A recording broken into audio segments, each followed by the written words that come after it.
Ladies and gentlemen, welcome. We're going to talk about supplemental security income and why I believe it is one of the most evil bureaucratic systems to exist in the United States. Yes, I said SSI is evil. Now, if you're paying attention and you know my history, you know that I do not believe that we should get rid of SSI. And I'm about to target this from a complete opposite perspective of some people that call it evil. A lot of people I hear when talking about SSI only refer to the fact that people abuse the system, that, there's people out there, they saw Jimbo, or his uncle, who can walk, and he does all these things. He goes out and works on his car, and he's on SSI, and it must mean that he can go to work and make a paycheck. They believe that everyone who's on SSI, not literally everyone, and not everyone believes this, but a lot of talk about SSI is always, oh, they can work, blah, blah, blah, blah, blah, blah.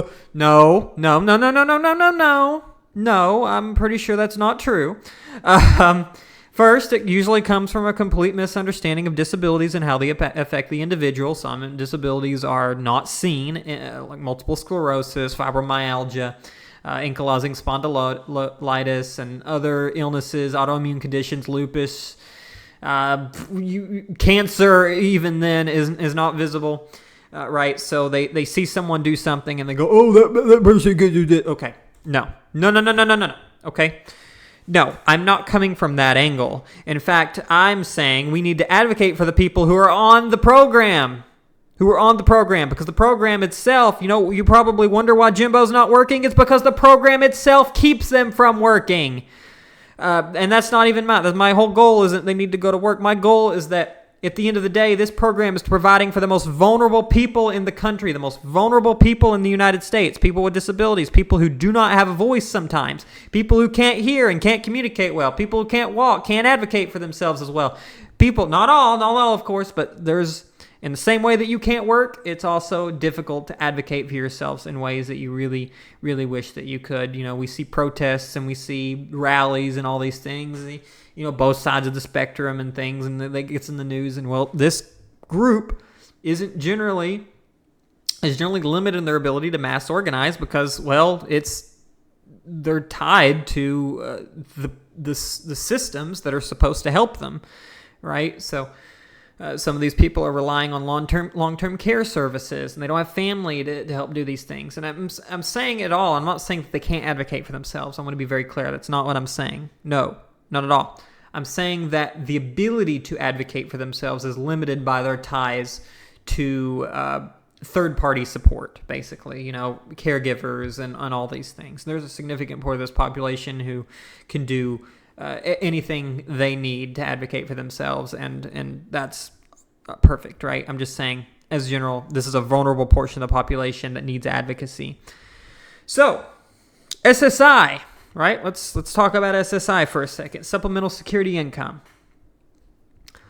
Why is it evil? Of course, SSI allows people to survive.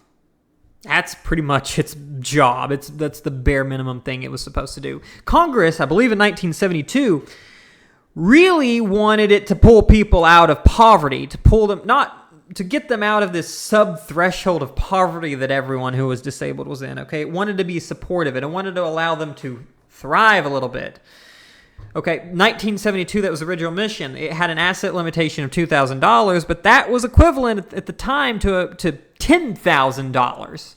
Today, because since 1980-something, that limitation has not changed whatsoever. As inflation has increased and continues to increase every day that passes, people on SSI are only able to save $2,000 US. If they're married, it's $3,000. So what does that mean? These people are stuck in poverty. Of course, you're inherently in poverty with $900 and something that comes to your check every month, but they're stuck in a state of poverty that makes them almost inflexible to anything that occurs to them. What do I mean? If you're on a low income, what kind of car do you buy? Just realistically, if you make $900 and something a month, what kind of car are you going to get? You're going to get a cheap one. You're going to get a used one, right? Okay, what happens to used cars more often than new cars? They break down. Guess what? Used cars aren't under warranty. What do you got to do when your used car breaks down? You get to pay to fix it, right? So while you're buying a used car, sometimes there's a risk A lot of times there's a larger risk that that car is going to have issues in the future, and you don't get to prepare for that emergency because guess what? Not only is it because of either, you don't make much money, you can't save money. You're restricted to $2,000. That means you had to buy a cheap car. You also can't save for big things that happen, okay, to that car.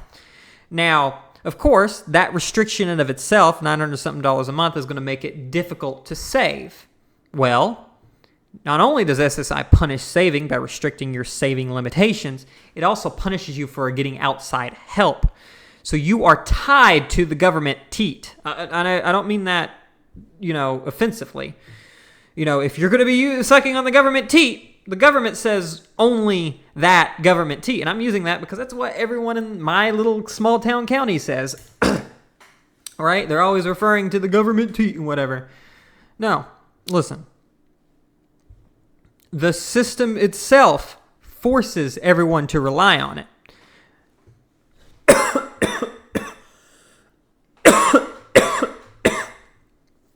Someone who's totally disabled,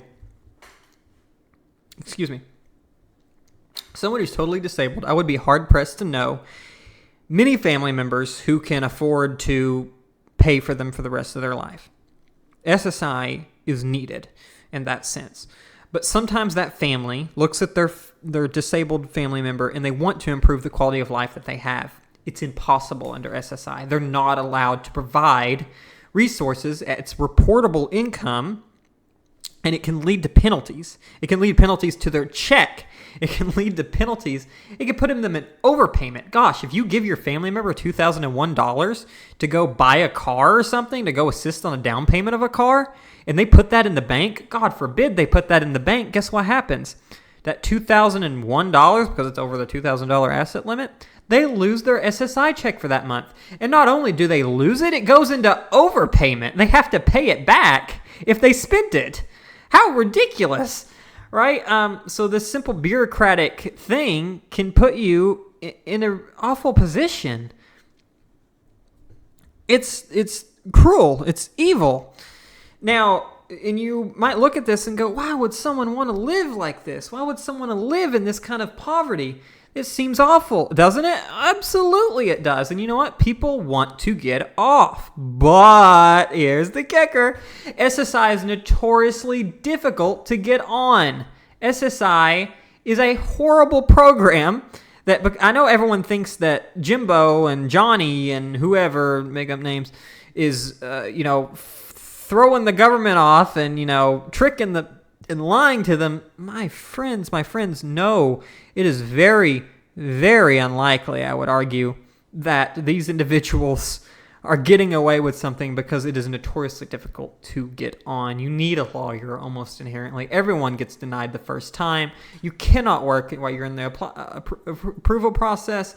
You are absolutely in detrimental poverty. Anyone who suffered for an illness for an extended period of time knows that it's incredibly depressing to be isolated from society in certain communal ways, and one of those is work. A lot of us want to go to work. I don't have disability myself. I am undergoing some sort of illness right now that I'm trying to get worked out. It's limited my ability to work, and guess what? That is tiring. It's awful. It's bad for your mental health, and it leaves a lot of these people restricted. So they want to try.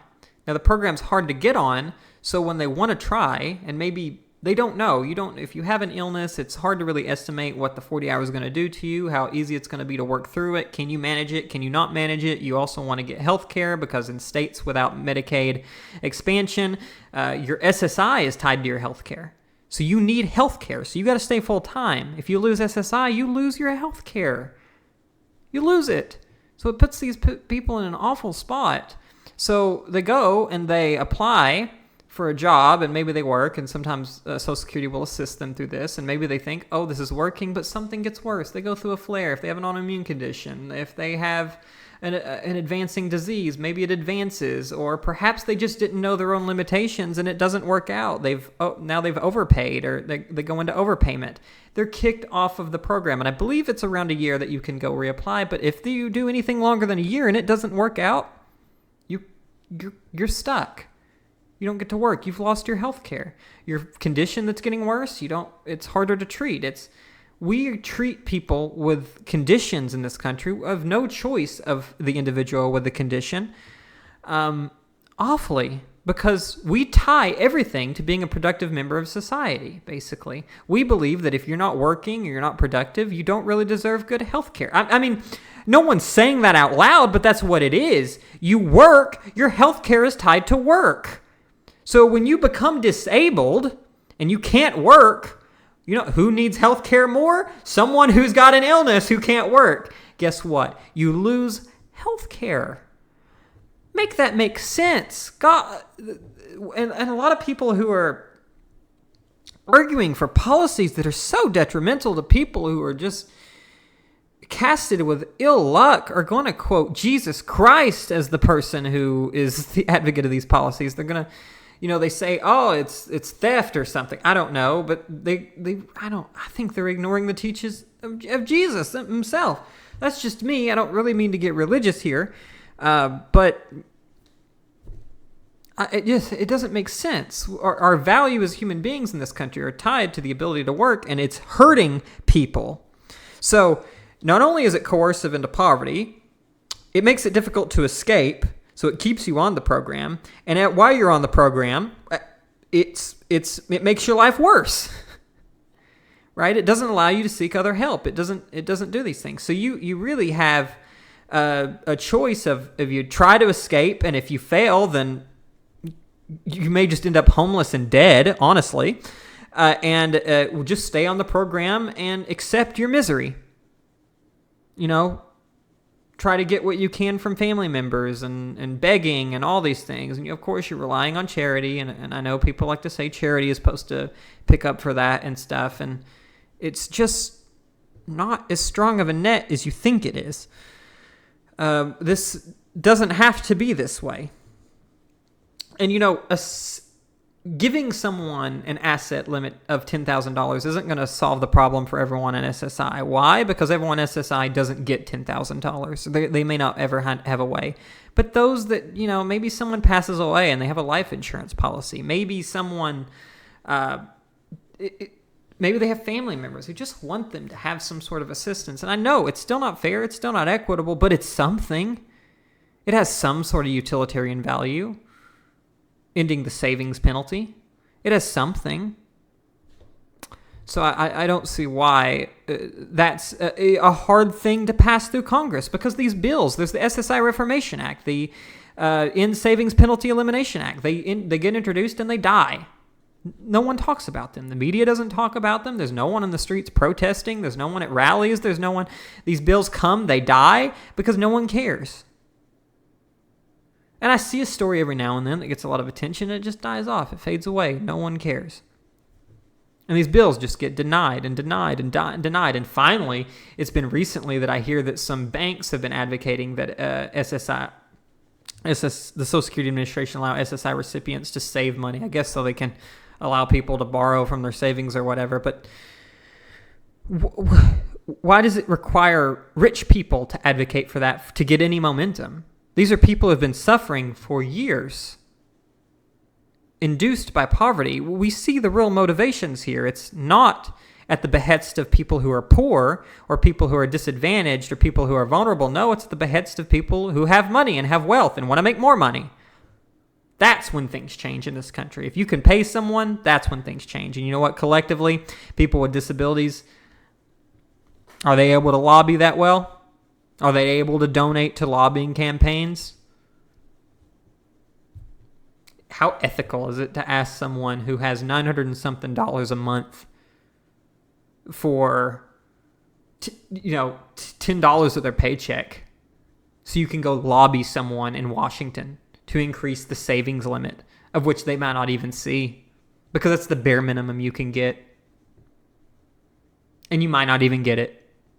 So you're taking what's small to you, maybe $10, $20, $50, to someone who only makes $900 and maybe pays rent or something and their car. That's a lot of money. It's a lot of money. So it's a coercive system. It coerces people into poverty. It keeps people in poverty. It coerces you into poverty through its, saving restrictions and limitations. The marriage penalty. I didn't even mention the marriage penalty. Oh my God, the marriage penalty. Oh gosh, we'll go over that later. And not only does it, it restricts it forces you into a level of poverty that is subpar for a first world country, and then it says you can't leave, or it makes it very difficult to leave. It's like an abusive partner. The Social Security Administration becomes this abusive a caregiver of some sort. It's insane. And then and these people have little to no economical power, so they can't lobby for things, and very little ability to communicate and advocate. And then the people who are supposed to be journalists and stuff hardly ever pick up their stories.